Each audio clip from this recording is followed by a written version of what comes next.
Lefroy qui a dessiné avec son immense talent les 3e et 4e lignes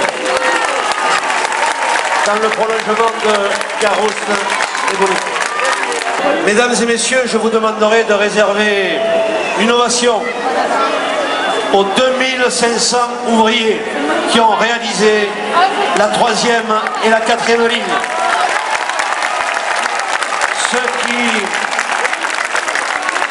ont soudé les rails en plein été, ceux qui ont ajusté ces mêmes rails l'hiver, sous le vent, sous la pluie, ceux qui ont aménagé l'espace public, des gens qui sont très respectueux de l'intérêt général et qui ne braillent pas inutilement, mais qui œuvrent pour la cause publique.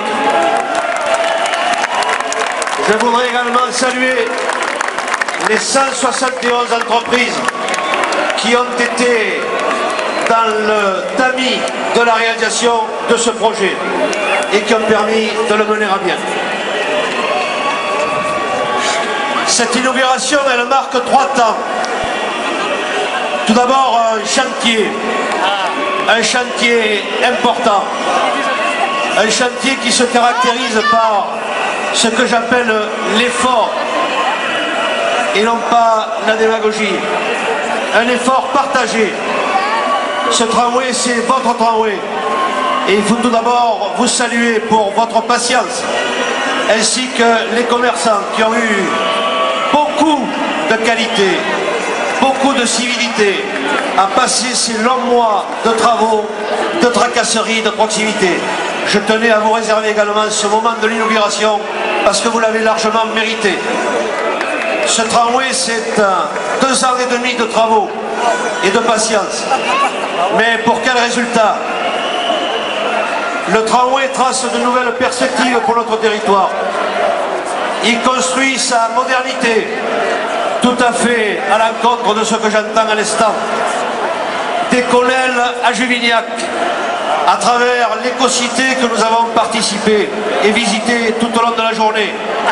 Le nouvel hôtel de ville, Georges Frêche, Port-Marianne, l'avenue de la Mer, jusqu'à la Pailletrice et le parc des expositions. Le tramway, il révolutionne également notre qualité de vie et notre quotidien, en revalorisant de nombreux quartiers, tous les quartiers, de ce qu'on dit populaire à ce qu'on juge huppé. Le quartier de la Paillade, le quartier de la Mosson, le quartier de Selle-Neuve, l'avenue des Moulins, l'hôtel d'Alco, le petit bar, la pergola, les tonnelles, le lycée Jules Guesde, la cité Astruc, l'avenue de l'Oden, le plan Cabane et Figuerolles, le cours Gambetta, Saint-Denis et la Sonnerie, le jeu de pommes, la Babotte et la gare, Boirard, Latte et Pérol-Centre, les Hauts de la Lironde et Cougourlude. Cet effort partagé, c'est aussi un effort pour l'emploi. Passer des paroles aux actes, et les chiffres de l'emploi, ils sont exceptionnellement importants dans ce dossier. Le tramway ne commence pas aujourd'hui. Il est le premier souffle de ce projet. Et car depuis 3 ans, c'est une véritable respiration locale pour l'activité et pour l'emploi. Je le disais, plus de 170 entreprises mobilisées pour cette réalisation. Plus d'1,5 million d'heures travaillées, près d'un emploi sur 8 à l'insertion et près d'un tiers recruté en CDI à l'issue de cet emploi-formation. 90 personnes, 90% des personnes ayant travaillé sur le chantier viennent de Montpellier Agglomération ou de l'Hérault, y compris le secteur est de l'agglomération de Montpellier, où les cloches tintent en ce moment. Près de 75 emplois supplémentaires créés pour la conduite de nouvelles rames et la maintenance des voies. Et au total, ça fait près de 100 emplois directs. L'occasion pour moi aussi de saluer la grande entreprise TAM et ses 1100 salariés et cadres qui ont été à travers l'évolution de ce chantier.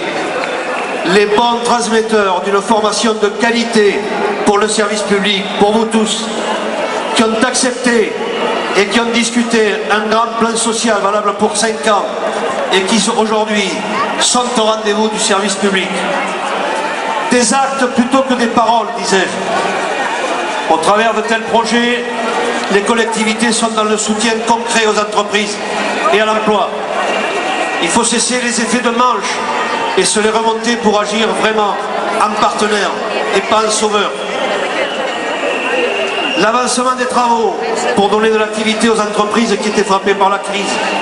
6 mois avant, il y a 2 ans, pour faire en sorte que les entreprises ne soient pas pénalisées par la crise. Georges Frêche a décidé d'avancer le chantier de 6 mois. Le résultat est là aujourd'hui. Des délais de paiement réduits pour les entreprises, ce qui amène une trésorerie permettant d'assurer les salaires, les indemnités et la réalisation du chantier. C'est une commande à Alstom, des nouvelles rames pour 120 millions d'euros. Le ministre de l'économie et des finances de l'époque, Nicolas Sarkozy, se glorifie d'avoir sauvé Alstom en 2004. Moi, je ne reste pas sur mes faits d'armes d'il y a 8 ans. Et Montpellier Agglomération apporte un soutien constant par sa commande. Après avoir fourni toutes les rames des lignes 1 et 2, Alstom s'est vu attribuer en mai 2008 pour près de 120 millions d'euros le marché de la fourniture du nouveau matériel roulant. Nos entreprises et nos emplois n'ont pas besoin de sauveurs, ils ont besoin de soutien. Et les collectivités qui m'entourent là sont ici pour le dire et pour le réaliser. C'est leur activité qui les sauvera et pas les pansements de très médiatiques que l'on applique après avoir laissé l'hémorragie économique se répandre. Le chantier, c'est ensuite un tramway. Et cet après-midi, 4 rames viennent de converger vers la place de l'Observatoire. Le tramway, c'est le droit à la mobilité. À l'ère de la libre circulation et de la globalisation, la mobilité prend une place prépondérante dans notre société. Pour le travail, pour les loisirs, pour le logement, pour rencontrer les autres, pour les écouter, pour les entendre, pour trouver des solutions et non pas pour braquer inutilement des remarques qui ne font pas avancer le schmilblick d'un seul iota, pendant que d'autres, tous ensemble ici réunis sur cette tribune, avec l'ensemble de la population responsable, œuvrent pour ce service public. Le droit à la mobilité, c'est aussi 15 millions de voyageurs supplémentaires par an sur l'ensemble du réseau à compter du 7 avril. C'est faire voyager 350 000 personnes par jour en tramway, alors que nous sommes actuellement 280 000 personnes qui sont transportées. Ça n'a pas de prix. Et dans 10 ans, au terme du plan de déplacement urbain, nous serons 600 000 par jour transportés sur l'agglomération de Montpellier. Le droit à la mobilité, c'est un droit essentiel qui est à la croisée de nombreuses questions de la société d'aujourd'hui. C'est le point et l'interrogation par rapport au prix des carburants.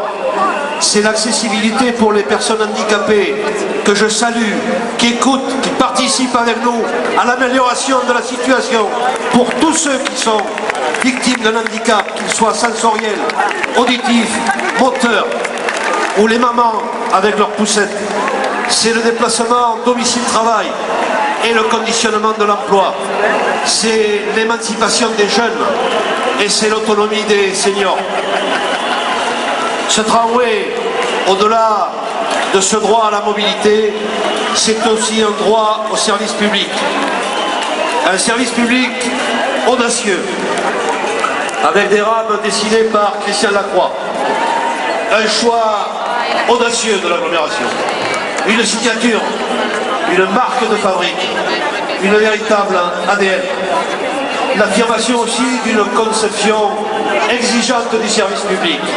Pourquoi les transports en commun seraient-ils nécessairement moins beaux et moins confortables? Le bien commun n'est pas un sous-produit. Le service public n'est pas un service de seconde zone. Le plus beau, à la disposition de tous et du plus grand nombre. C'est la dénonciation que nous vous faisons depuis 2 décennies. Un service public audacieux, avec pour cette troisième et cette quatrième ligne un demi-milliard d'euros investis et pour les 2 tiers par l'agglomération et les partenaires qui m'accompagnent ici, la région, le département. Les collectivités financent plus de 70% de l'investissement public en France. L'État y concourt. Mais si nous regardons l'investissement majeur réalisé depuis et sur les 4 lignes, nous sommes à un niveau d'investissement de 1,4 milliard d'euros. Sur ce